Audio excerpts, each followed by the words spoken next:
ప్రభువు నాకు ఇట్టి కార్యాలు చేశాడ్రా, మన పితరులకు ఇలాంటి కార్యాలు చేశాడ్రా.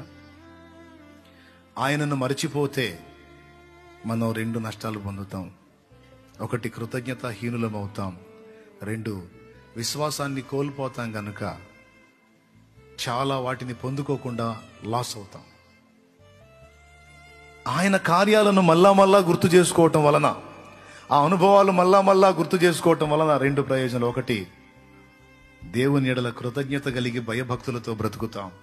రెండవది, గతంలో ప్రభువు చేసిన ఆశ్చర్యక్రియలు గుర్తు చేసుకోవటం వలన ఇక ముందు జీవితంలో కూడా ఎదురయ్యే ప్రతికూలతలన్నీ అదే విశ్వాసాన్ని బట్టి జయించగలుగుతాం. హల్లెలూయా. ఈరోజు సమస్యలు ఉన్నాయని సతమతం అవటం కాదు, ఇంతకు ముందున్న వాటిని ఎన్నిటినో దాటించుకుంటూ దేవుడు తీసుకొచ్చిన వాటిని గుర్తు చేసుకున్నట ద్వారా మనం విడుదల పొందుతాం.